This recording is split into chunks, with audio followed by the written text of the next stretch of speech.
The History of the Black Legion, 13th Black Crusade, Chapter 1. 13 times shall the traitor king go forth. In the end times the iron fortress shall be cast down, its walls breached, and its gate forced open. Those that dwell beyond shall spill through it. The air shall burn, and the ground shall melt. The demon shall lie down with the machine. Brother shall slay brother with fire and sword. And the sky wound shall pour its malice forth. The eye shall stare unblinking at its prize, and the traitor king shall cross the bridge of stars. He shall return to finish the warmonger's red work. Upon holy soil shall the fate of man be decided. The Liber Malefact. The 13th Black Crusade, led by Abaddon the Despoiler around the year 999 of the 41st millennium, marked the largest confrontation between Imperial and Chaos forces in the Milky Way galaxy since the Horus Heresy 10,000 Terran years ago. Abaddon assembled the most formidable army dedicated to the Chaos gods since Horus's time, aiming to end the long war by advancing on Terra, slaying the Emperor of Mankind on his golden throne, and completing the Traitor Legion's ancient mission. The campaign commenced with a massive assault by Chaos forces emerging from the Eye of Terror into the sectors of the Segmentum Obscurus near the Cadian Gate. Battles erupted on dozens, if not hundreds, of worlds within this region, with Chaos's ultimate goal being the capture of the Cadia system and its fortress world of Cadia. Victory here would eliminate the last significant stronghold, preventing Abaddon from unleashing his full might upon the Imperium's defences, and launching a second assault on Terra in 10,000 standard years. The advance elements of Abaddon's Black Fleet were eventually forced to retreat from the Cadia system by the combined forces of the Imperial Navy and the Necrons. With the Chaos Warfleet's withdrawal, Cadia's Imperial defenders, led by new Lord Castellan Osaka E. Creed, managed to defeat the remaining servants of the ruinous powers who had landed during the initial assault on the fortress world. However, this victory was fleeting. Abaddon launched a second, far larger assault on the Cadian Gate, unleashing the full demonic fury of the Eye of Terror upon an already weakened Cadia. Despite unexpected Imperial reinforcements, preventing Abaddon from personally securing his victory and resulting in the destruction of the Blackstone Fortress Will of Eternity, the Despoiler activated a brutal contingency plan. He commanded the massive fragments of the Will of Eternity to be hurled from orbit like artificial asteroids onto Cadia's surface. This strike obliterated what remained of Cadia's defences and the Necron-built Cadian pylons that had long prevented the Eye of Terror from expanding into the Cadian Gate. Within hours, most of Cadia was being consumed by the Immaterium as tectonic instability caused by the impact of the Blackstone Fortress tore the planet apart. By then, the few surviving Imperial forces had evacuated, harried by the ships of the Black Fleet. The 13th Black Crusade was a triumph for the servants of the Dark Gods, and the Eye of Terror began to expand without limit, opening Abaddon the Despoiler's coveted Crimson Path to Terror, and eventually merging with the newborn Great Rift. Despite this, a handful of Imperial heroes escaped the fall of Cadia with the help of the newly emerged Aeldari faction known as the Inari, through a webway gate found on the ice moon of Claysus in the Cadian system. These Imperials, known as the Celestinian Crusade, formed an uneasy alliance with the Xenos, offering new hope for the Emperor's servants in their fight against the rising power of the archenemy, the resurrection of Primarch Guilliman. In the days leading up to the 13th Black Crusade, it seemed as though the end times were imminent. Traitors, mutants, and heretics rose up in numbers never seen before. The scourge of psychers spread unchecked through humanity's collective soul. The malevolent energies of the war pressed ever closer to reality, each day bringing inevitable doom nearer. Living in the Imperium of Man means enduring a dystopian nightmare. The countless masses of humanity are nothing more than fodder for the relentless engine of survival, a never-ending fuel source that keeps the bloody wheels turning. Endless billions toil within the fire-lit confines of factory worlds, entire generations living and dying without ever seeing the sky. Hive cities groan under the weight of unimaginably vast human populations whose lives are nothing but toil and sorrow. From the bellies of colossal warships to the mindless drudgery of city-sized scriptorums, from the crowded warrens of lightless underhives to the frozen misery of perilous asteroid mines, every day is filled with hardship for the common folk of the Emperor's realm. This is a grim necessity. Those bowed by exhaustion cannot look up to see the horrors pressing close from the darkness above. Humanity's leaders, however, bear the burden of knowledge and the crushing weight of responsibility. Throughout its history, the Imperium has faced great dangers, but rarely have matters been as bleak as during the time of ending in the late 41st millennium. The barbaric orcs multiplied and spread across the galaxy, leaving mindless devastation in their wake. The undying legions of the Necrons rose from their tomb worlds and plied the stars, seeking to exterminate the human vermin infesting their ancient empire. On the eastern fringe, the Imperium faced the growing threat of the technologically superior Ta'au Empire, while from beyond the galaxy came the questing tendrils of the Tyranid hive fleets, devouring every world they overran. Yet all these threats paled in comparison to the most insidious of all, chaos. From beyond the veil of reality, the ruinous powers urged their mortal followers to ever greater acts of diabolic cruelty and destruction, while demonic legions tore through the fabric of real space in terrifying numbers. The defenders of the Imperium stood firm against these nightmarish threats. The teeming ranks of the Astra Militarum and Adeptus Mechanicus fought alongside the elite warriors of the Space Marines, Adeptus Sororitas and Grey Knights. But despite their efforts, more worlds were lost each standard year, even supposedly impregnable strongholds like Enceladus and Minnesota succumbing to anarchy. Dark omens and dreadful portents were everywhere. The Oracle of Ulandros spoke for the first time in 10 generations, predicting death on an unprecedented scale. The famed Silver Saints of Callistos II wept tears of blood and ichor that would not stop. Seers and mystics across the Imperium were plagued by grandiose visions of mighty angels and monstrous devils, battling in a sky lit by ghostly fires. As much of the Segmentum Pacificus fell ominously silent, astropathic choirs throughout Segmentum Solar were overwhelmed by floods of psychic cries from every corner of the galaxy. Around the Eye of Terror, Abaddon's 13th Black Crusade prepared to assault the Cadian Gate. In the Fenris system, brother fought brother as Magnus the Red exacted terrible vengeance upon those who wronged him and his traitor legion during the Horus heresy. War was everywhere from one end of the Imperium to the other, and those cursed with foresight whispered of worse to come. Darkness loomed on the horizon, they warned. A Stygian tidal wave rushed closer with every passing hour, threatening to drown all of humanity beneath its icy waters. Like the great storm of the heresy, the forces of the true gods will descend upon the false emperor's minions. The stars will tremble at their passage. The mighty armadas of the war masters will bring annihilation to 100 worlds. Great shall be the slaughter, most pleasing shall be the flow of blood.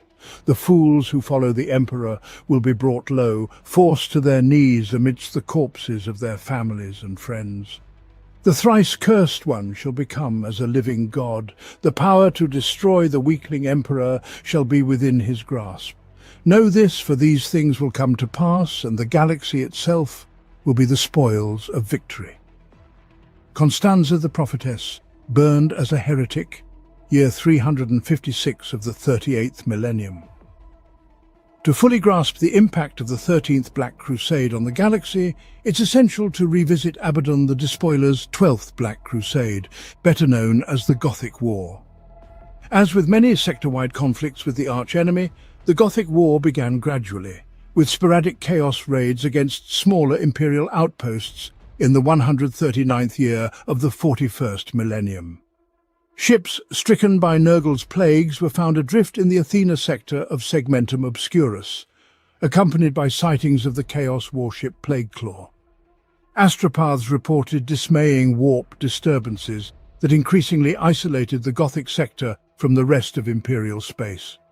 Panic and anarchy spread through the Gothic sector as fanatical religious sects emerged, believing the Emperor was displeased. Hysteria gripped the sector, leading to the breakdown of order on many imperial worlds. The Imperial Navy lost several ships to accidents in space dock, officially blamed on poor maintenance and faulty ammunition, an explanation many found too convenient.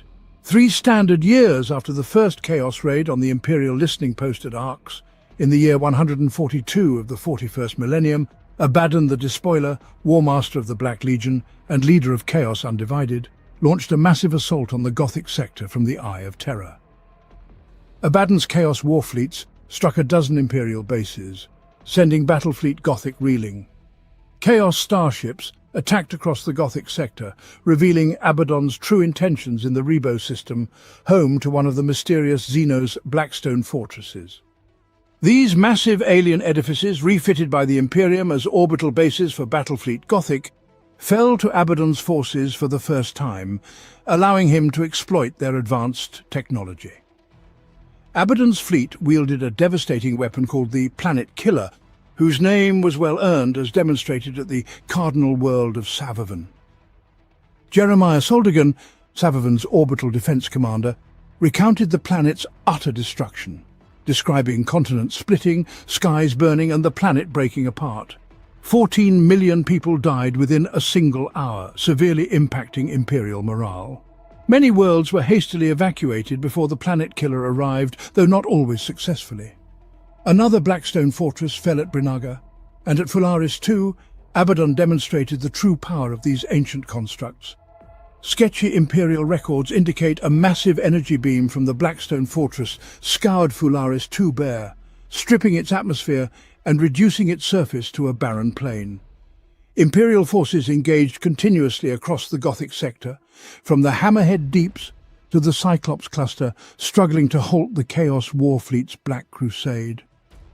By the 151st year of the 41st millennium, Lord High Admiral Cornelius Ravensburg, commanding Battlefleet Gothic, took the fight to the enemy, resulting in the Battle of Gethsemane, where a significant Chaos Warfleet was destroyed. Craftworld Eldari vessels also participated in this battle. While many Imperial historians downplay their role, evidence suggests that the Asuryani's involvement against Chaos was considerable during the latter stages of the Gothic War, utilizing their webway gates. News of this victory invigorated the Imperial Navy, and, as the warp storms isolating the Gothic sector began to abate, Imperial vessels from neighboring sectors reinforced Ravensburg's battered Battlefleet Gothic. Abaddon then aimed the full power of the captured Blackstone fortresses at the Star of Tarantis, the mustering point for new Imperial starships entering the Gothic sector, to stem Battlefleet Gothic's reinforcements. Combining their power, the Blackstones destabilized the Tarantis star, causing it to go nova and destroying everything within the star system. The final major battle of the Gothic War occurred at Schindelgeist, home to the Imperial Blackstone 5. A trap set by Ravensburg and the Asuryani defeated Abaddon's warfleet in a 3-day battle. In an act of spite, Abaddon attempted to destroy the star there as well. Only the sacrifice of Captain Abridal on the Flame of Purity prevented this, making the victory meaningful.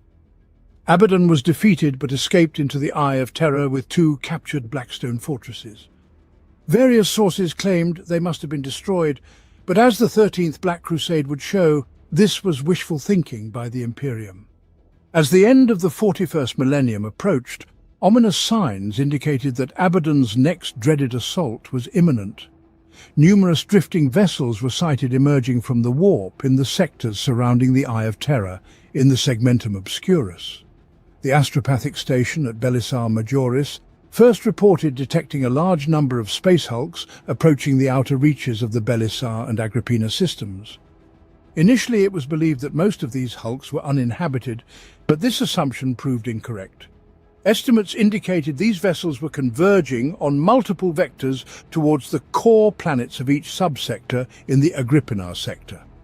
While the sheer number of space hulks emerging from the warp was rare, it was not unprecedented. In response to this alarming report, Marshal Helk, Commander-in-Chief of the Imperial Guard's 2nd Army Group, ordered additional troops to be deployed aboard the 211 SAE 340th and 401st Naval Interdiction Squadrons to conduct boarding operations on those hulks suspected of harboring life. The commissariat tripled its attachment levels to these units, and all higher command ranks were informed of the possibility that these vessels might carry the taint of the warp. The Adeptus Astartes boarded as many hulks as they could, but their numbers were limited. The Space Marines found these hulks to be chaos-twisted, disease-ridden nightmares, and every such vessel encountered was destroyed with torpedoes and macro-cannon bombardments, but for some it was already too late.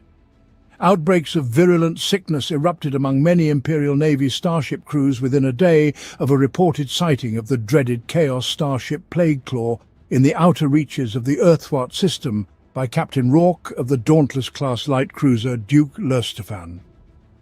As the sickness spread throughout the region, the number of fit-for-duty Imperial naval forces and starships fell exponentially.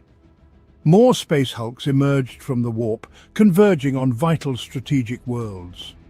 Ships from neighbouring subsectors rushed to destroy the hulks, and an ad hoc fleet was assembled at the vast orbital shipyards of the dead world of Bellis Corona in the sector of the same name under the command of Admiral Quarren. The Imperial fleet surged from port and began the hunt for the Plague Claw, though they encountered something far worse. In the shadow of the Phrinarak's dust cloud, the Imperial fleet was ambushed by Chaos warships led by the Terminus Est, flagship of the Herald of Nurgle, Chaos Lord Typhus of the Death Guard Traitor Legion. The battle was short and bloody, with several Imperial warships crippled in the opening salvo of torpedoes, while others were overrun by vile, diseased creatures from Chaos boarding craft.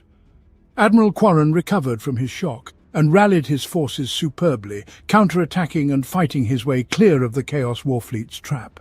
Typhus did not pursue, and the majority of Quarren's fleet limped back to port at Bellis Corona. The Battle of Phrinarak's had been a costly disaster for the Imperium, but worse was to come. During the return journey, thousands of Imperial Navy crewmen sickened and died, and only with the help of system pilots did the Imperial fleet dock safely. The situation at Bellis Corona was dire, but it was worse elsewhere. Many plague hulks had slipped through the Imperial defensive net, spreading the same contagion that had struck down the Imperial starship crews through the Cadian and Agrippina sectors, as well as the Bellis Corona sector. The hive world of Subiaco Diablo, an ideal breeding ground for the unknown plague, was quickly quarantined by the Adeptus Administratum's Officio Medicae, but not before millions had already sickened and died. Within a solar month, a dozen other worlds reported cases of the same plague, and panic spread throughout the Segmentum Obscuras as transit between neighbouring sectors was halted by the Imperial Navy in an attempt to stop further infection. As the epidemic spread, apocalyptic religious sects appeared on every afflicted world, just as they had before the Gothic War, preaching that the Emperor's wrath was upon them as punishment for their sins. Only the truly faithful would be spared the curse of unbelief, as they named the plague, and hordes of flagellants filled the streets of every world adjacent to the Eye of Terror. The continued health of these fanatics in the face of the plague gave their words the sheen of truth, and millions flocked to hear their extreme rhetoric out of fear for their lives. The plague continued to spread, but on Subiaco Diablo, the true horror of the disease was revealed. The mass graves deep in the ash plains of the hive world heaved and split open, and the corpses of those who had perished in the plague climbed up from the lime-encrusted ground. Soon, millions of shambling corpses advanced on the nearby hive city they had once called home, clawing their way inside and attacking the already disease-weakened inhabitants. Within months, plague zombies were climbing from their graves on scores of worlds throughout the Bellis Corona and Agrippina sectors, stretching Imperial forces to their limits in containing these chaos abominations and mobs of flagellating zealots who burned Medicae ward facilities to the ground in their misguided attempts to stop the spread of the plague. Paralyzed by the sheer scale of the zombie epidemic, Imperial Navy forces in these regions were completely unprepared for the vast Chaos Warfleet that emerged from the warp at the edge of the Subiaco Diablo system and surged into Imperial space. The Herald of Nurgle, the Traveller, Typhus of the Death Guard, had come to reap the harvest of his plague of undeath, and there was nothing to stand in his way as he claimed the world of Subiaco Diablo as the newest province in the Plague Lord's eternal kingdom of death. As the zombie plague, known as the Curse of Unbelief, swept through numerous imperial worlds in the Belize, Corona and Agrippina sectors, fanatical cults proliferated, preaching that the Imperium had forsaken the Emperor's teachings. These cults decried the plague as just punishment for wickedness, claiming that only through purgation by fire could a cure be found, and they would provide both. On Malin's Reach and Lelithar, imperial rule nearly collapsed, as the plague crippled authorities' efforts to contain the rants of self-proclaimed prophets of the end times, who whipped entire populations into frenzies of insanity. Despite the ecclesiarchy dispatching high-ranking officers to calm the people's souls, the Adeptus Ministorum itself was embroiled in conflict. Some cardinals sided with those preaching the Emperor's judgment, rendering the synods of sectors surrounding the Eye of Terror powerless to impose spiritual authority when it was most needed. Naval facilities and symbols of imperial rule were openly attacked, and mob rule virtually replaced that of the administratum on many outlying worlds over the following weeks. Overpopulated hive worlds across the Scarus and Cadian sectors erupted in violence, seemingly without cause. Even the higher echelons of Hive World Tabor and the naval base at Belize Corona were infiltrated by chaos cults. Charismatic demagogues incited frenzied mobs to fight the ruthless oppression inherent in the Imperium's system of rule, and hundreds of thousands heeded their seditious ravings.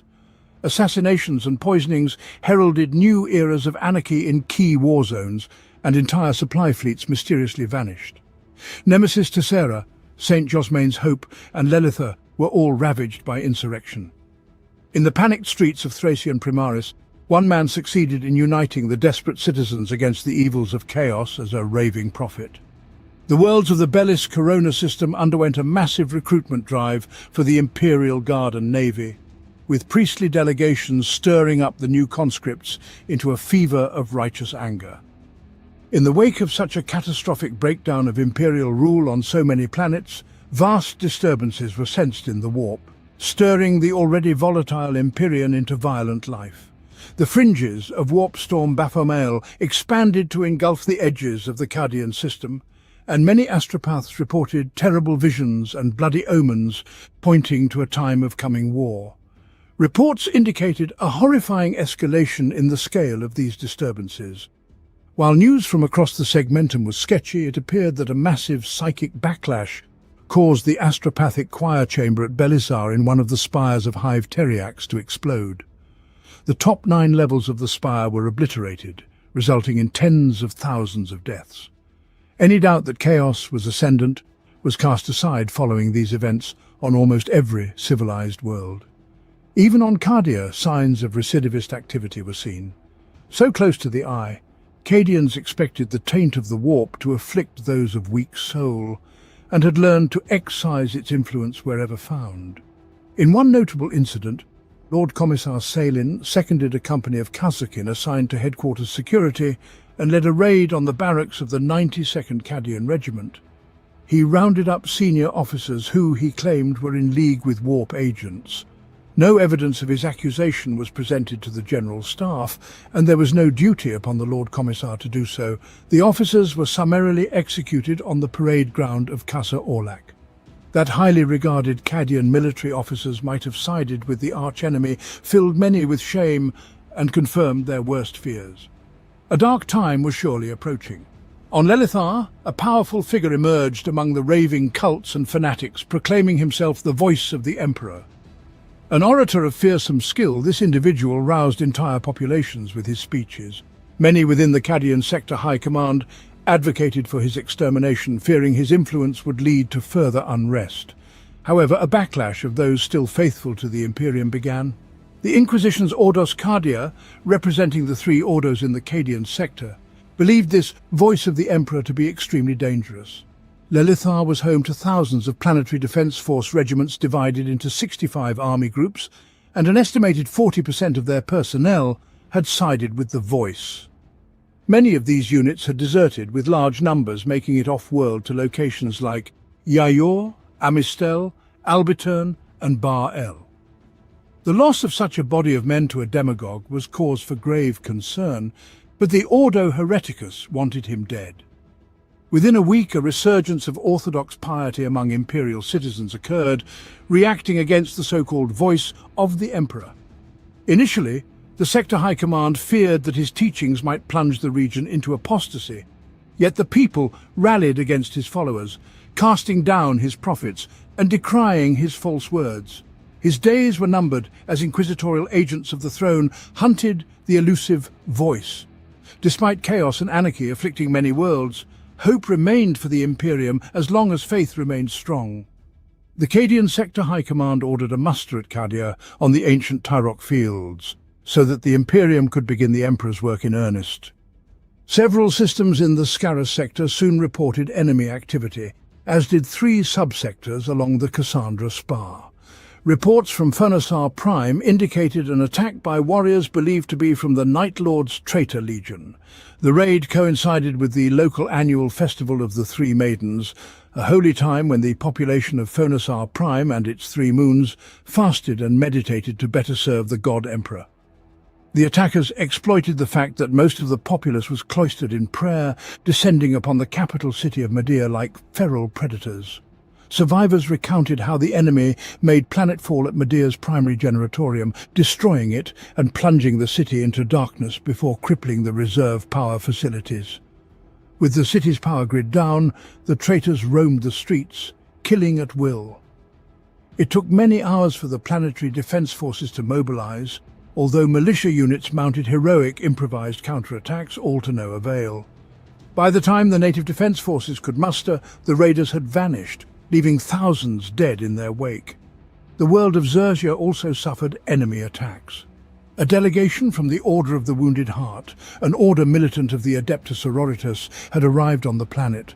Soon after, a small force of unidentified traitor marines was reported defeated when they attempted to aid a chaos cult that the sisters were purging. The cult had timed their call for help from the traitor Astartes, hoping to wipe out the battle sisters as they closed in. The Sororitas defeated both the cultists and the renegades, earning commendation for their canoness superior.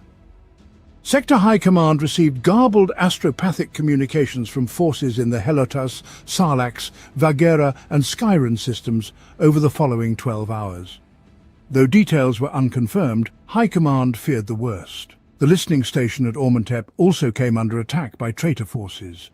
The attackers, a small elite company of Black Legionaries, fell upon the post with cold, methodical brutality, specifically targeting the astropathic choir within the central keep.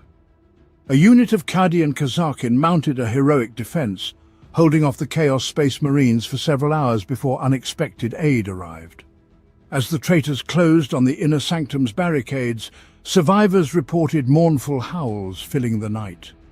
As the Black Legionaries faltered, the rearmost were dragged into the shadows.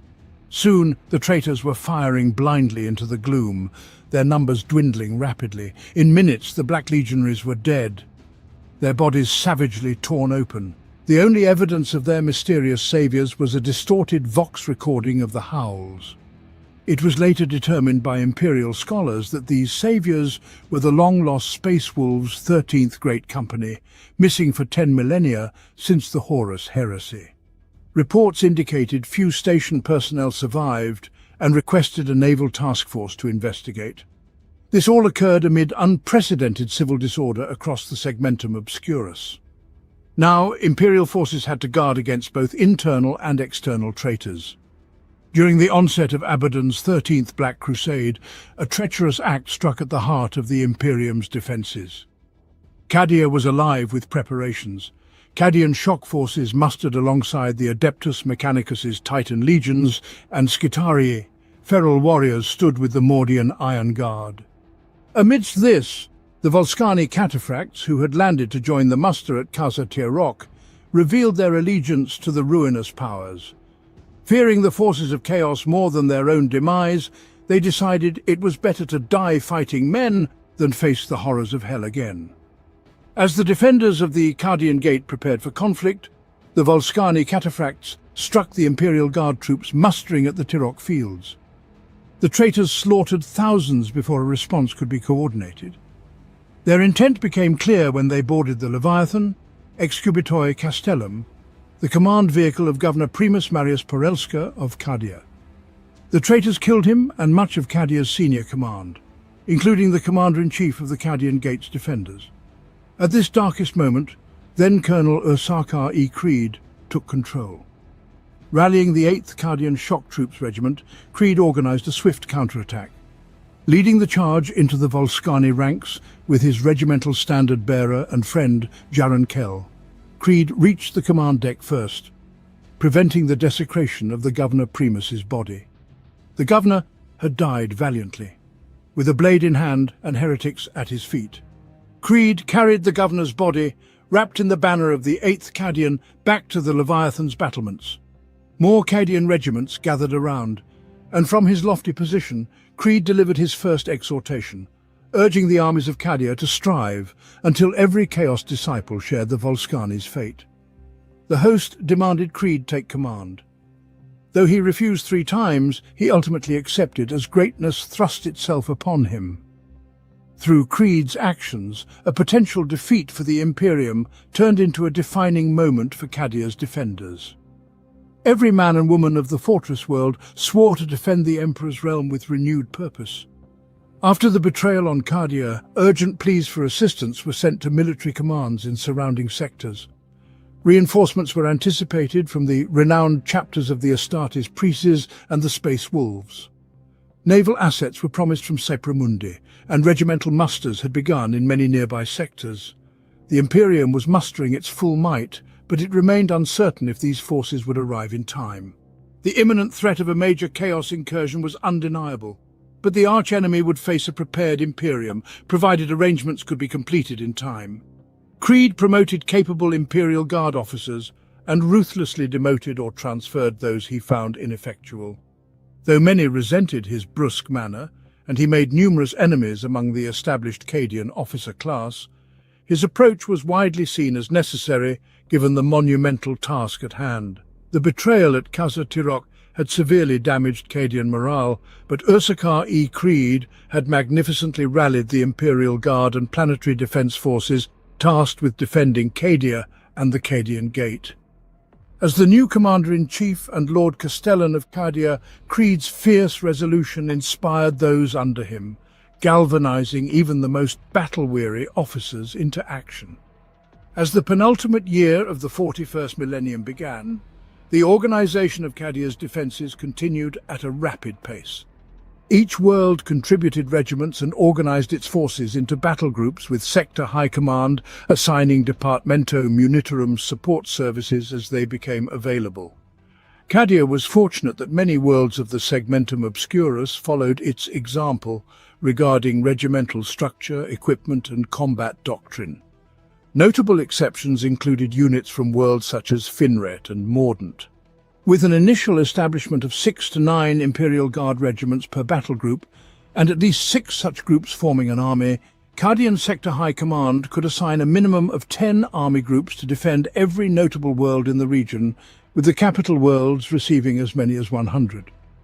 However, experience showed that these battle groups would soon break down once redeployment was required to meet combat needs as conflicts developed. Staff officers on the ground would need to reorganize their forces as best they could. Such was the reality of coordinating highly diverse units over vast distances. And lo, as the veil is drawn on the last age of man, the despoiler shall gather his hosts once more. Where 12 times before the faithful have cast him out, now shall he prove their undoing. For man has grown weak, despairing at the woes of the galaxy. Where are the faithful now? Where are the men that stood beside our Lord, the immortal Emperor, and at his side conquered all? Gone. They are less than ashes in the cold, cold earth.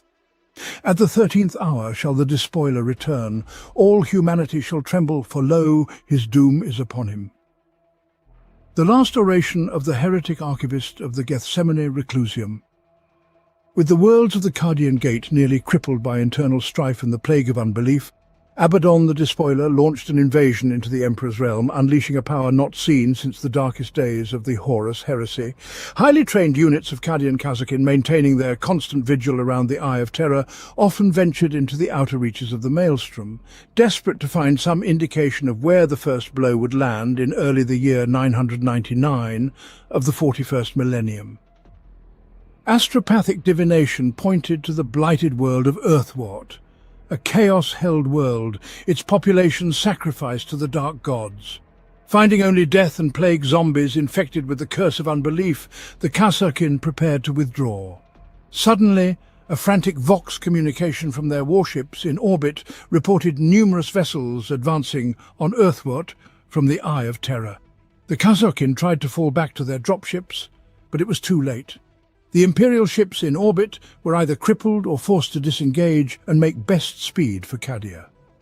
There was no escape for the Kasrkin stranded on Earthwort as the Planet Killer, a massive vessel thought lost during the Gothic War, approached the doomed world. Oblivious to their fate, the Cadians could only watch as the Planet Killer unleashed its devastating lance of energy, annihilating Earthwort and reducing it to spinning pieces of molten rock. As Earthwort collapsed, a Chaos war fleet composed of hundreds of warships and troop transports surged from the Eye of Terror, heralding the beginning of Abaddon, the Despoiler's fearful 13th Black Crusade.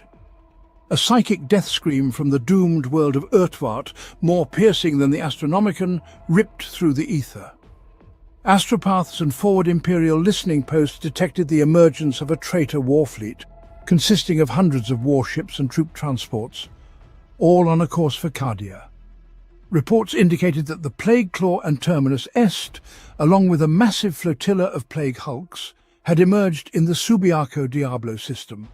Worse, unconfirmed reports claimed that 2 Blackstone fortresses accompanied the Chaos Warfleet. Although Cadian Sector High Command found this difficult to believe, they could not discount the possibility that these ancient Xenos weapons still existed within the hands of the forces of Chaos. Imperial naval experts began plotting worlds likely to be targeted by the Planet Killer. Intelligence from the Gothic War indicated that the Planet Killer was a ponderous vessel, and its planet-cracking Armageddon gun required a significant amount of time to power up.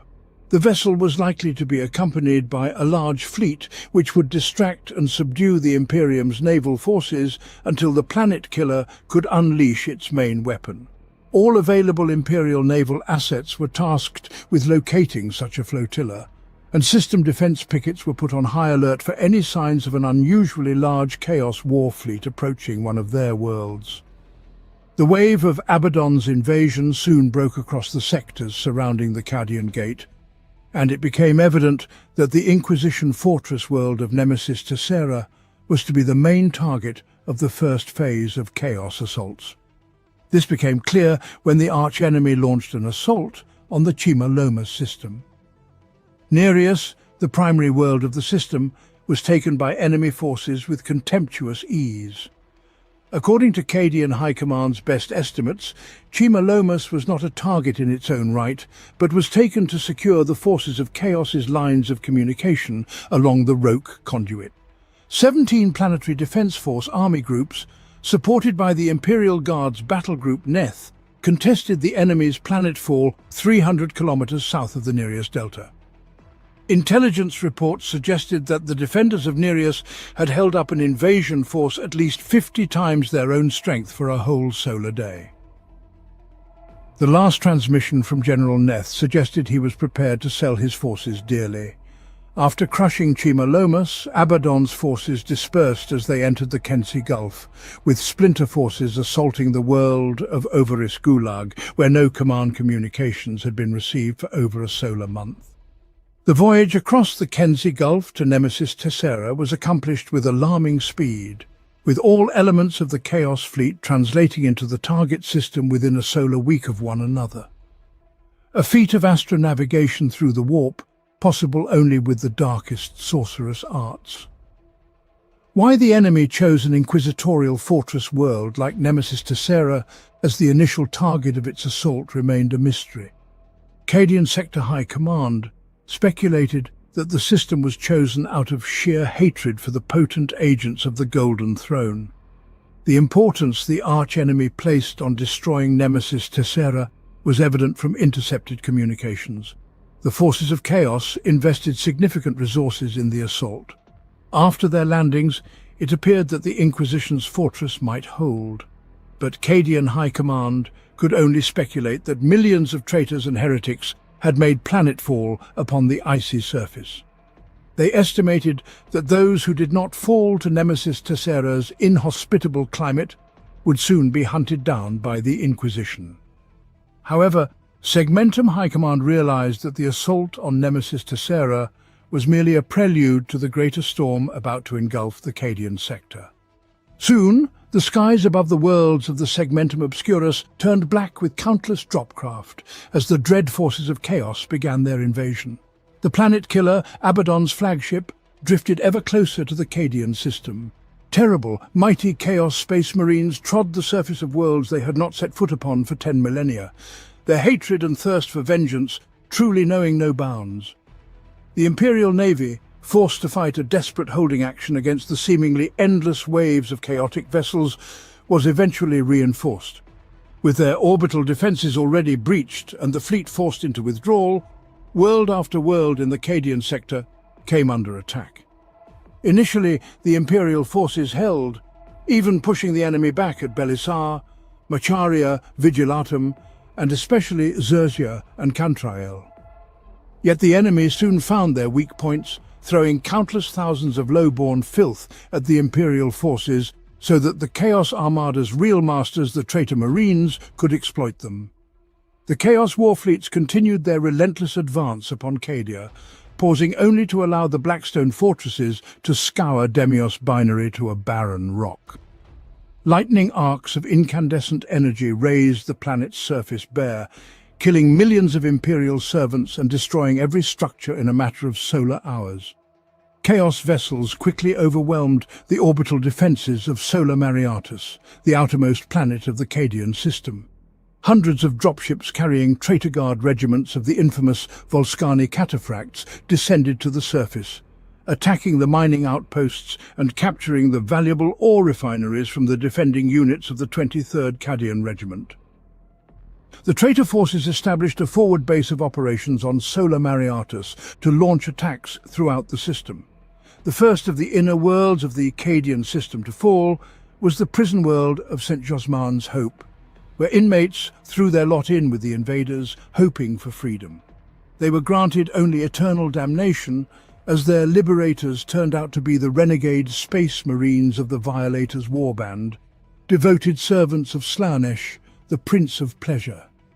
Brutal, close-quarters fighting erupted across the continent-sized prison, and many guards kept a last bullet for themselves, rather than be taken by the frenzied inmates. Welcoming the traitor forces as liberators, the inmates were horrifyingly disabused of this notion, as those who survived the pleasures inflicted upon them by the Slaaneshi Astartes were either taken as slaves or conscripted into the Chaos Warfleet's armies of Traitor Guard. Many officers within Cadian High Command had not heard of the Violators until a closed session briefing with Lord Castellan Creed, where a representative of the Inquisition imparted the awful truth concerning these hedonistic heretics, so that Imperial forces would be better prepared to combat them. What they learned about the Violators' activities filled even hardened veterans with horror, for no man, no matter his crime, deserved such vile attentions. Soon, the defences of every world in the Cadian system were sorely tested, and despite the Commissariat's efforts to maintain Imperial morale through censorship, word spread of the atrocities on St. Josman's Hope. After a solar week of disastrous events on the penal world, the Lord Castellan issued an order many believed would never be enacted. St. Josman's Hope was to be subjected to exterminatus and destroyed utterly. The available Imperial forces lacked the resources for such an action. The Inquisition confirmed that their own ships carrying the necessary weapons of mass destruction were many solar weeks distant. Logan Grimnar, the great wolf of the Space Wolves, also confirmed that none of his chapter's vessels carried cyclonic torpedoes, nor did any Astartes warship within range. The Imperial Navy proposed a massive bombardment using nova cannons to cause tectonic instability, but intelligence suggested that the Chaos fleets blockading the planet's orbital space were too strong. The bombardment vessels would not survive to launch even a single shell. Finally, the Adeptus Mechanicus's representative suggested overloading the generatorium grid of the planet's main prison complex to pierce the crust and cause a meltdown, ultimately tearing the planet apart. This objective required a team of operatives on the ground. A special team named Strike Force Herald was quickly assembled, composed of an unlikely mix, including Astartes from the Space Wolves, Howling Griffins, Subjugators and Iron Knights chapters, 3 squads from different Imperial Guard regiments, a Death Cult assassin, 5 tech priests, additional support personnel, and 2 unnamed Inquisitors. The force departed for St. Josman's Hope within an hour of Cadian High Command approving the plan. 24 solar hours before Strikeforce Herald was to achieve its objective, the evacuation order was issued to the remaining Imperial forces on the surface. The evacuation order was given after Strikeforce Herald made planetfall. The Imperial forces executed a fighting withdrawal worthy of the greatest commanders, displaying unprecedented heroism during the desperate rearguard actions. Regiments laid down their lives so that entire armies could escape to their transports. Even as transports departed, men stood their ground at overrun landing areas, fighting to the death to ensure their comrades could live to fight another day. The plan succeeded, and Saint-Josman's Hope was destroyed. Sadly, none of the operatives of Strikeforce Herald survived to return to Cadia to tell the tale of their heroics. With warp storms rendering astropathic communications erratic, the Segmentum Obscura's High Command faced immense difficulties coordinating its forces. Communications from more distant sectors were particularly affected, and Imperial commanders were advised to distrust such communications due to psychodynamic distortion. A seemingly implausible report from the Scarus sector indicated that in addition to chaos attacks, the defenders faced an Orc menace. After-action reports cited Mordax Prime as the initial focus of a massive Orc incursion coinciding with the Chaos assault. Initially, High Command considered this an isolated case, potentially misinformation from inexperienced troops. However, similar reports from every major star system in the Scarus sector forced them to take the threat seriously. On Cadia, Lord Castellan Osaka E. Creed led his Cadian 8th Regiment, now known as the Lord Castellan's Own, on a mission to hunt down Volscani cataphracts who had escaped the chaos of the Tirok fields and were attempting to link up with Abaddon's invasion force. Known for fighting on the front line, Creed led his men by example. The 8th Cadian engaged the enemy at Kasar Vasan, under the shadow of the Cadian pylon dominating the Vasani moors. The battle was brief but intense, with no traitors escaping. Creed's quick assault proved fortunate, as a Chaos Space Marine force, likely the vanguard of a larger Black Legion warband, forced a hasty withdrawal at dusk. Demonstrating his tactical prowess, Creed successfully regrouped the 8th Cadian to face the Black Legion on more favourable terms. Following the evacuation and destruction of St. Josman's Hope, to deny the despoiler a forward staging point, the Imperial defenders initially rallied well, falling back in good order to key points in the Cadian system. A bold series of counterattacks bolstered Imperial morale, but these successes were short-lived as the despoiler committed more forces to the siege of Cadia. The beleaguered defenders could only pray for reinforcements to arrive before all was lost. Cadian High Command eventually received word that the fleets of the Iron Knights and Imperial Fists chapters of the Adeptus Astartes had established contact. Lord Castellan Creed also conferred with Logan Grimnar of the Space Wolves chapter, planning how best to deploy the Space Marines. Though the Cadian Sector High Command held no authority over the Adeptus Astartes, Creed supported Grimnar, establishing himself as the nominal head of the Space Marine chapters operating in the region. Captain Echion of the Patriarchs of Ulixis, commander of the Ultramarines Honor Company, also voiced his support.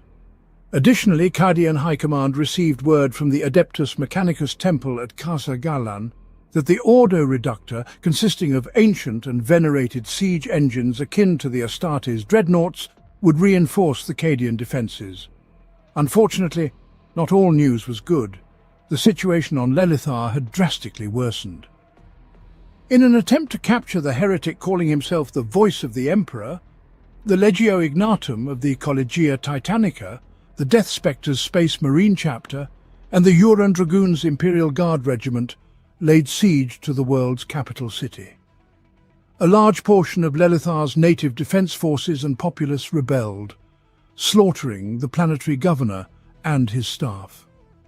Despite the swift reaction of Lelithar's security forces and the Adeptus Arbites, who broke up suspected chaos cults and anti-imperial organizations, the world was plunged into anarchy.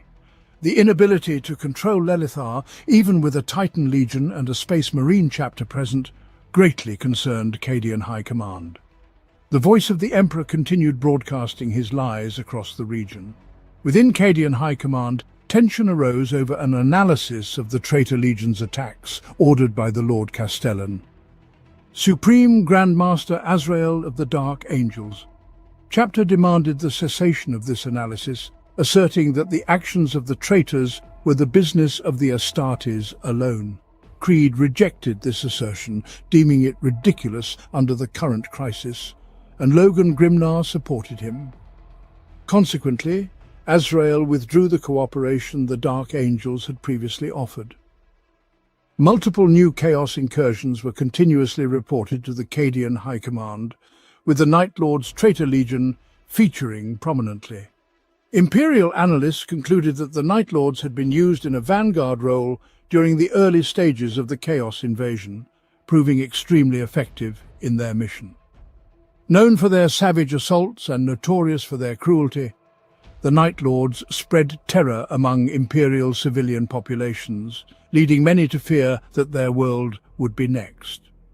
While the Night Lords served as terror troops, the Alpha Legion traitor Astartes were used by Abaddon as infiltrators. The Ordo Malleus briefed Cadian High Command on the Alpha Legion's activities, emphasizing their significance. Though reports of enemy attacks on key Imperial facilities initially seemed minor compared to the overall scale of the Chaos invasion, further analysis and Inquisition information suggested that these attacks were the work of the Alpha Legion. They targeted rear echelon supply and communication facilities, likely aiming to disrupt the movement of Imperial reinforcements from distant regions.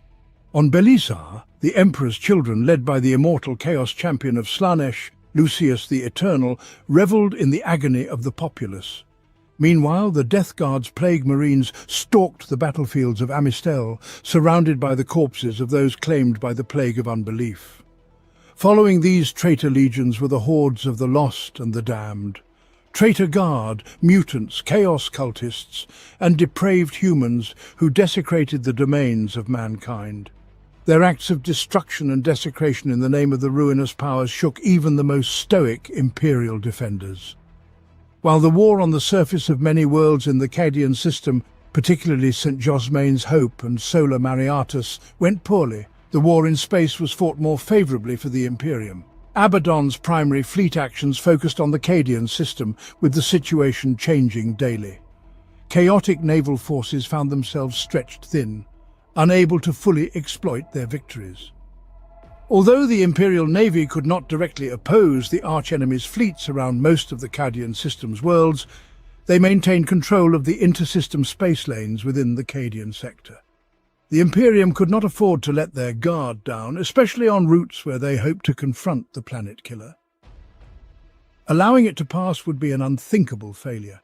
A massive fleet, the likes of which had not been seen since the Gothic War 8 centuries earlier, was dispatched from Cipra Mundi and arrived at Bellis Corona to prepare for a major Imperial counter-offensive into the Cadian Gate. The arrival of this vast armada provided a brief respite for those Imperial vessels that had been fighting continuously since the invasion began. Severely depleted ships' companies were bolstered through press-ganging, and hasty repairs and refits were undertaken on the vessels most in need. The Imperial reinforcements were organized into battle groups, each assigned to bolster defences in specific sectors of the segmentum obscurus. With millions of cubic light-years to cover around the Eye of Terror, the Imperial Navy concentrated its resources on the most critical areas, hoping to slow, stall, and eventually repel the Chaos war fleets.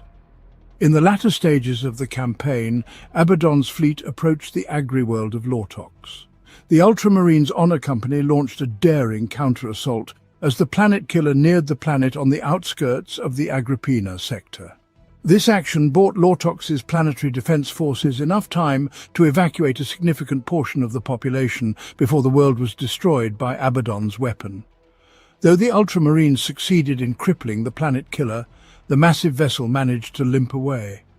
Following the Lortox evacuations, the Ultramarines Honor Company redeployed to Cadia and surrounding systems, conducting operations to hinder Abaddon's forces, including successful boarding actions against space hulks transporting hordes of the arch-enemy's troops. Hoping to locate the planet killer before it struck again proved futile. Without warning, the massive vessel appeared in orbit over Macharia, and to the disbelief of many, the world was destroyed.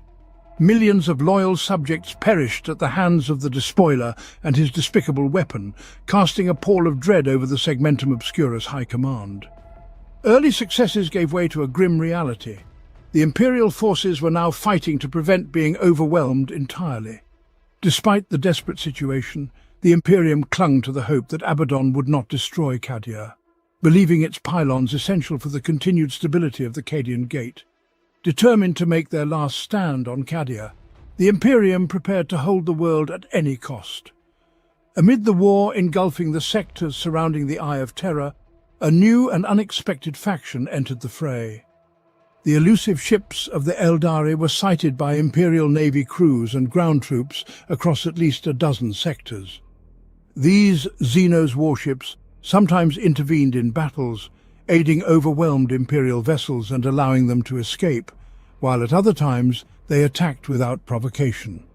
The Drukhari also preyed on lesser worlds in the Cadian sector, taking slaves even from Medusa, the Iron Hands chapter's homeworld. Rumours suggested the Harlequins, a legendary Eldari faction, had appeared on the battlefields of Agrippina and Silus. The Eldari presence extended to the worlds of the Cadian Gate. The Cadian High Command knew that the Eldari of the Ulthwé craft world maintained a strong presence near the Eye of Terror. Though little was understood about their motives, it was widely believed that they ultimately aimed to bring about the downfall of the arch-enemy. Ulthwé's Black Guardians had unexpectedly appeared in several battles, aiding Imperial forces. On Bellis Corona, Eldari strike forces had freed Imperial Navy ground crews from the clutches of Chaos legions. However, reports also indicated instances of Eldari fighting among themselves, attacking Ultramarines in the Agrippina sector, and harbouring fiendish warp beasts on their ghost ships. The mercurial nature of the Eldari made their actions unpredictable and their motivations unclear. The Ordo Xenos also informed the Cadian High Command of the return of another ancient threat, the Necrons. Active in the Sentinel worlds, these soulless automatons had likely lain dormant for millennia. Their awakening was believed to be a reaction to the activities of Abaddon and the forces of Chaos. The Necrons, antithetical to the Warp, were stirred into action by its increasing power. This adversarial stance could be interpreted as an utter loathing for Chaos. While Chaos represented the greatest peril to the Imperium, humanity paradoxically relied on the Warp for interstellar travel, communication, and more. The Necrons, however, derived no benefits from the Warp and had no psychers. Their advanced technology granted them power over the material universe, rivaling the abilities of the strongest psychers. Practically, this meant the Necrons would oppose the forces of Chaos, but it did not make them allies of the Imperium. The Necron lords viewed humanity as primitive interlopers within their ancient empire's rightful territory. Lord Castellan Creed ordered all Imperial forces to avoid engaging the Necrons, allowing them to fight Chaos wherever they wished. However, Imperial forces were not to aid the Necrons under any circumstances, as doing so would ultimately harm humanity. The Imperium would tolerate the Necrons' presence only as long as necessary. These ancient undying Xenos might be enemies of humanity's enemy, but that did not make them the Imperium's friends. As the Imperium concentrated more resources on defending the Cadian Gate after the year 997 of the 41st millennium, reports from the eastern fringe of the Ultima Segmentum indicated that the Tau Empire was using this opportunity to strengthen its defenses and expand its domain in what they called the Third Sphere expansion. Though the Tau were primarily expanding into uncontested wilderness space and had yet to threaten Imperial worlds, Imperial strategists remained vigilant, wary of the potential threat this expansion could pose during a time of conflict and uncertainty. Their concerns proved justified. In the year 999 of the 41st millennium, the Tau launched a significant military campaign to seize Imperial territory in the eastern fringe, coinciding with the 13th Black Crusade. Known as the Zeist Campaign, this offensive capitalized on the Imperium's preoccupation with the Chaos forces at the Cadian Gate. The Imperium responded by dispatching several Adeptus Astartes chapters to the Zeist sector to counter the Tau. The Space Marines achieved victory by destroying the last major Tau forward logistical base at the world of Augura, halting the Third Sphere expansion. However, the Tau Empire had still grown by 133% of its previous size. Despite their victory, the Space Marines could not launch a retaliatory strike into Tau-held space, as their forces were urgently needed elsewhere to combat the forces of chaos.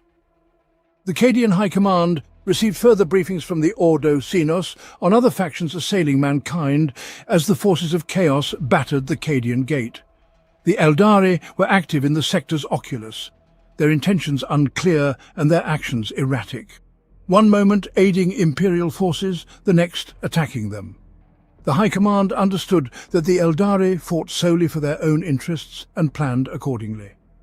Meanwhile, the Orcs were increasingly active in the Scarus sector, building up for an invasion with a cunning unexpected of such barbarous creatures.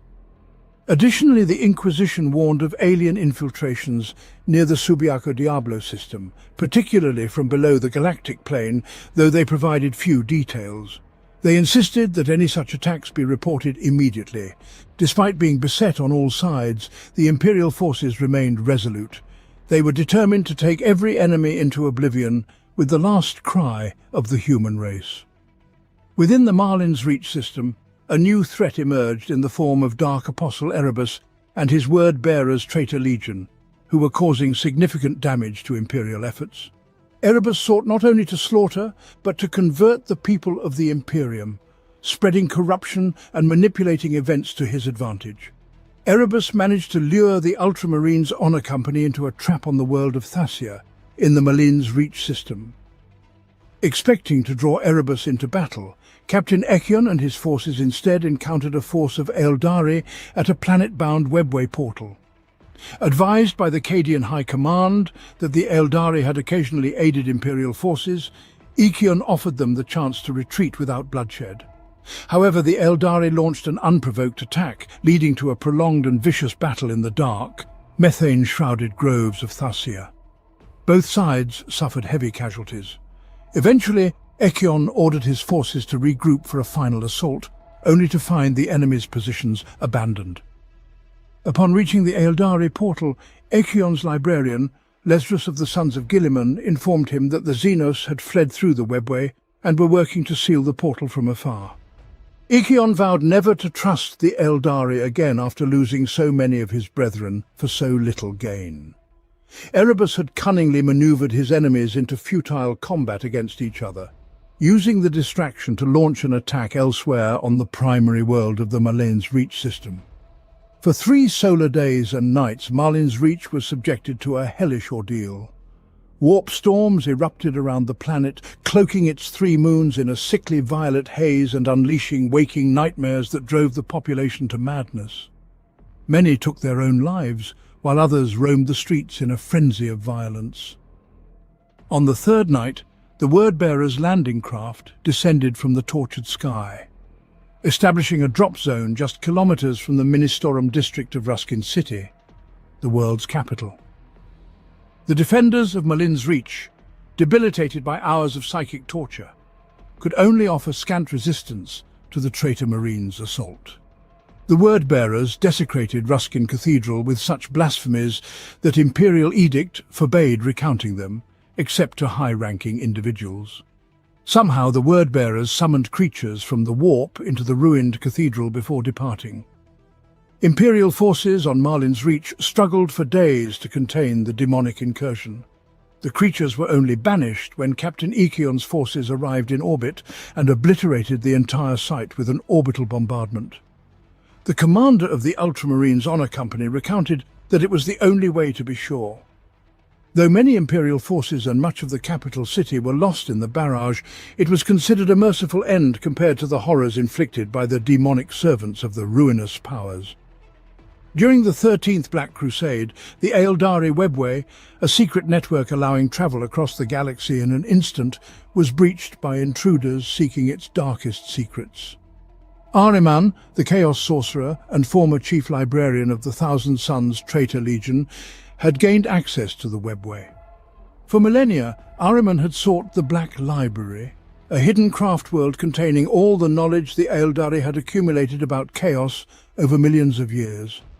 The Black Library, a sentient and psychoactive craft world, travelled through the Webway, hidden from all but the Harlequins and the Black Council, its governing body. The vessel, with its scorched crystalline appearance and flowing Aeldari architecture, housed a labyrinth of passages, corridors and chambers. Inside were stasis caskets containing forbidden lore and citadels, obelisks, monoliths and spires where the craft world's arcane contents were kept. In desperation, the guardians of the Black Library took an active role in its defense. The Webway twisted and split wherever Ahriman and his followers tread, and rumors of warp beasts the size of battleships supporting Ahriman's forces were terrifying. In response, the Aeldari launched a massive counterattack, their force belying their low numbers. Ulthwi Strike. Forces increased their activities, engaging in desperate running battles across the Webway and on worlds with entrances to it. Even worlds within the Eye of Terror were fought over, as previously sealed Webway entrances were unsealed in the struggle for dominance. Eidolon and Belial IV, crone worlds lost to the Eldari at the fall of their empire, became vital to their survival.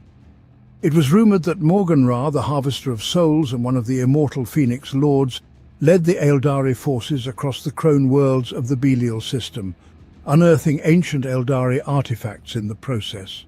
With the frequency of Aeldari raids increasing alarmingly, the Adeptus Astartes Command Council deployed specific forces to counter these attacks. It soon became clear that the raids were being conducted by the Drukhari, the twisted kin of the craft world Aeldari. The Imperium, holding all Aeldari in contempt, targeted this faction to demonstrate that, although the might of the Imperium might be slow to react, it was inescapable. Unexpected aid arrived for the beleaguered Imperial forces in the form of the Dark Angels, chapter of the Adeptus Astartes. Having pursued their own mysterious goals throughout the conflict, the Dark Angels finally extended their full cooperation. Acting on intelligence provided by the Ordo Xenos and relayed to the Dark Angels by Supreme Grand Master Azrael, 4 companies of the chapter and 3 of its successor chapters, collectively known as Task Force Shadowguard, staged on the Cadian sector mining world of X-Lucan 7. Hiding within the hollow mountains of the Kiran Range, they powered down all vehicles to ambush a sizable Drukhari raiding force. The Drukhari emerged from their Webway portals and launched an attack on the Kiran Range mining settlements. Task Force Shadowguard revealed themselves, taking the first raider force by surprise. Capitalizing on their victory, they executed a maneuver that obliterated a second Xenos force. Unable to break through the Astartes lines, the Drukhari were annihilated in a devastating massacre. This victory sent a clear message to the deviant Xenos that the might of the Imperium, though slow, was unstoppable. The campaign against the Dark Eldar, though a distraction from Abaddon's invasion, soon saw another victory. The Relictus Space Marine chapter defeated another force of Drukhari raiders on the world of Xerxia. The Relictors had not formally acknowledged the command authority of Logan Grimnar's Adeptus Astartes Council. and their attack appeared to be their own initiative. The Cadian High Command believed that the Drukhari's raids had simply drawn the chapter's attention, and the raiders paid for their crimes in blood. Xerxia, a well-garrisoned star system, saw many Imperial forces witness the Relictor's assault. The chapter slaughtered 3 entire cabals, purging the system and hunting down every last Xenos before mercilessly killing them. The chapter's officers bore potent weapons, swords that spewed cleansing flame and axes that sucked the essence from their enemies, leaving only dried husks. They marched under arcane banners and icons of tangible power, scattering their enemies' followers before them. The Relictors delivered the Emperor's wrath wherever they went. Several Imperial Guard officers attempted to contact the Relictors' chapter master, Commander Articus Bardane, but he refused to acknowledge their communications. After this action, the Relictors appeared in several other campaigns before arriving in the Cadia system. They participated in an attack against the Word-Bearers' Traitor Legion on Subiaco Diablo, during which an inquisitorial task force vanished under suspicious circumstances. They were next seen in the Cadian sector, clashing with a Night Lord's force at Exiltra Minor and then engaging Drukhari raiders at Xerxia. The chapter next appeared near Cadia itself. Upon their arrival, Logan Grimnar ordered them to reinforce the Imperial garrisons of Cadia. Commander Bardane refused, and his fleet departed the system, reportedly heading for the agri-world of Fremas. Grimnar, furious at their insubordination, ordered his elite wolf scouts to track down the Relictors and uncover their true mission. What happened at Fremas remains unclear, but the wolf scouts tracked the Relictors to the remote Diomedes archive, where they had repulsed a chaos attack before turning on the archive's defenders. None of the defenders survived, but Grimnar's scouts recovered partial video logs suggesting the Relictor's objective was the sealed stasis vault at the heart of the mountaintop fortress. The contents of this vault were known to only a few adepts in the Imperium, most of whom resided on Terra. The Relictor's actions would later bring them into conflict with both the Inquisition and the High Lords of Terra, placing the future of their chapter in dire jeopardy. For many weeks, the Imperial Navy had fought a desperate holding action against relentless waves of Chaos vessels. However, the tide turned when a massive fleet, the largest since the Gothic War 8 centuries earlier, was dispatched from Sepramundi and assembled at Bellis Corona, preparing for a major counter-offensive into the Cadian Gate.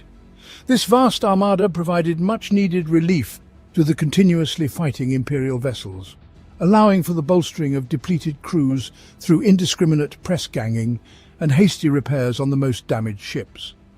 The reinforcements were divided into battle groups, each assigned to bolster the defences in specific sectors of the Segmentum Obscurus.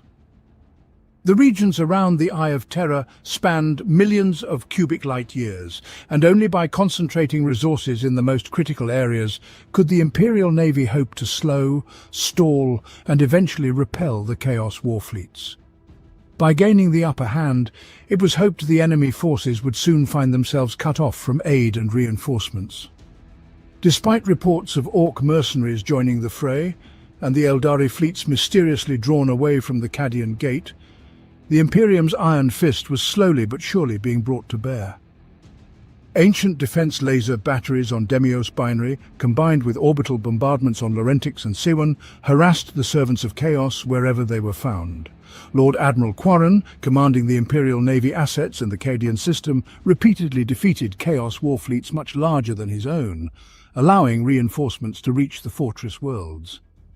Meanwhile, a significant influx of reinforcements in the sealess system of the Cadian sector penetrated the Chaos blockade of ships and minefields. In the Bellis Corona system, the entirety of Battlefleet Gothic entered the fray, overcoming infernal mines to avenge losses suffered in the Gothic War at the hands of Abaddon the Despoiler's warfleet. If the relentless invasion could be slowed, the ground defenders would have a real chance of victory. The Imperial Navy gambled everything on this sector-wide retaliation, knowing that failure would leave Battlefleet Obscurus so weakened that only redeploying fleets across the Imperium could hold back the Despoiler's invasion. Lord Castellan Ursaka E. Creed ordered the redeployment of Imperial troops defending the feral world of Celis to bolster defences. Celis was firmly under Imperial control thanks to the defensive efforts of Lord Marshal Attica of the Imperial Guard and various Astartes forces. However, the arch-enemy's war fleets blockaded Skelos, preventing Imperial forces from redeploying. To expedite the breakout, a push was planned against enemy forces near the mining world of Vermard, hoping to draw off vessels from the chaotic blockade fleet. Simultaneously, a battle group on Vermard would launch a sudden assault on enemy positions, forcing the chaotic fleet to ferry ground troops, complicating their departure. This ruse succeeded but reminded Imperial commanders that the reactions of the servants of the ruinous powers could never be fully anticipated. The Vermard assault was a complete success, catching the enemy unawares. Cultists on Vermard engaged in a mass ritual were caught unprepared and cut down with negligible losses to Imperial forces. As anticipated, the enemy moved troops from Skelos to orbit, with their war fleets waiting to transfer troops before setting off to relieve Vermard. At this point, Lord Marshal Attica broke out from Skelos, leading 40% of his force to transport ships and running the gauntlet of the remaining chaotic blockade fleet. Despite some troop transports not making it through enemy lines, many did, rendering that portion of the operation a success. The Imperial Navy could not have hoped for such a large number of Chaos vessels to be pulled out of the line. Had more remained, Attica's breakout would have been less successful. However, 3 solar days later, arch-enemy reinforcements reached Vermard. The number of chaotic troops ferried there was so great that Imperial forces stood no chance against them. History may never fully recount the sacrifices made at Vermard so that Attica's force could reach Cadia. The Imperial forces had stirred up a veritable hornet's nest by interrupting the mass ritual, but commanders could only wonder what evil might have transpired had they not acted. At this stage of the conflict, the activities of the craft world Eldari or Asuriani against the forces of chaos abruptly ceased. For many weeks, the Eldari starships had been actively striking against arch-enemy assets across the Cadian sector, though occasionally they attacked Imperial forces without apparent reason. Now, they seemed to have vanished entirely. Entire staffs of Imperial savants, seers and strategos were dedicated to tracing the Eldari's activities and objectives, maintaining constant communication with the Ordo Xenos. Despite occasional glimpses of movement from long-range scouts, the Eldari remained elusive when they wished to stay hidden, frustrating even the most skilled Imperial crews.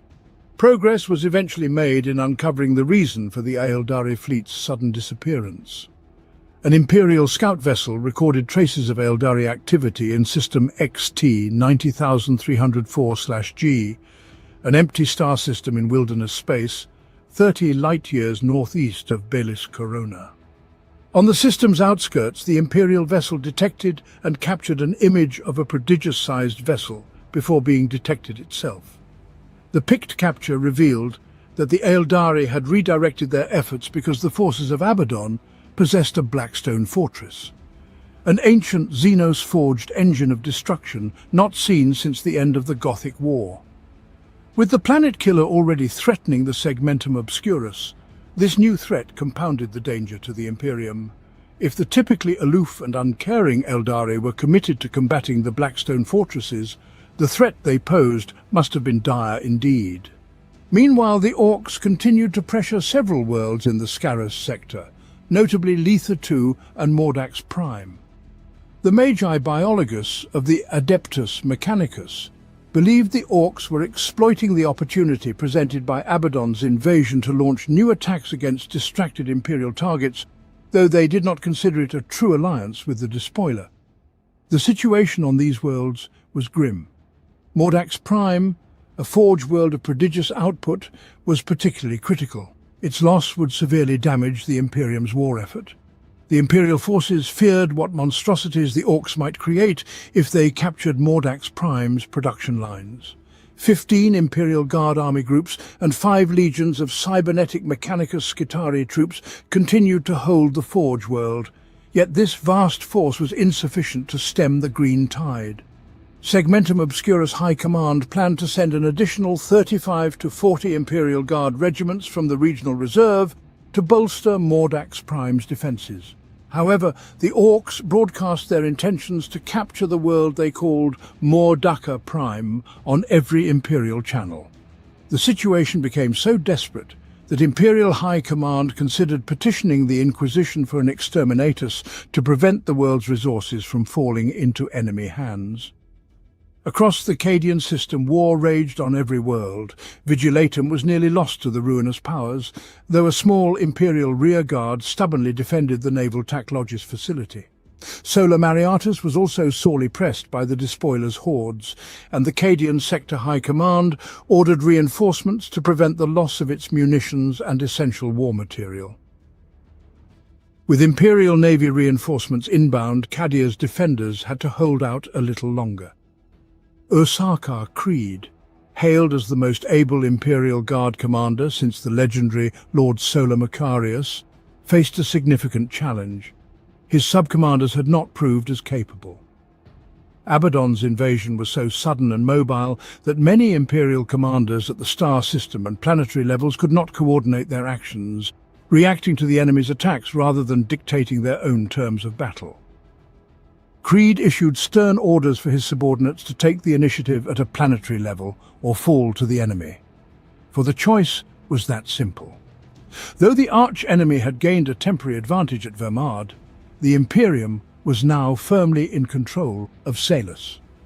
Cross-substantiated astropathic communications confirmed that the situation on that feral world was positive. Creed ordered 20 Imperial Guard regiments from Salus to be ready for transit to other Cadian sector war zones, an order to be executed when the warp storms abated. After long solar days of silence, a single message managed to penetrate the ether. The Scarus sector fared ill, and its defenders begged the Cadian High Command to send reinforcements urgently. Only the industrial hive world of Thracian Primaris stood before the tide of Orc and Chaos forces, with each passing solar day seeing another world slip from the Imperium's grasp. Bellis Corona was suffering at the hands of the arch-enemy, and even the Imperial Navy struggled in this region. Elsewhere, Battlegroup Eclipse managed to halt the predations of an inbound Drukhari fleet. Despite being severely outmatched, the Imperial Navy's vessels inflicted catastrophic damage on the Dark Elder ships, with many brave crewmen sacrificing their lives. Initially believed to be a previously unknown Chaos war fleet due to their cloaking technology, the Drukhari were ultimately defeated, providing a cause for great celebration. The Imperial Navy knew it had to increase its vigilance tenfold against further such incursions.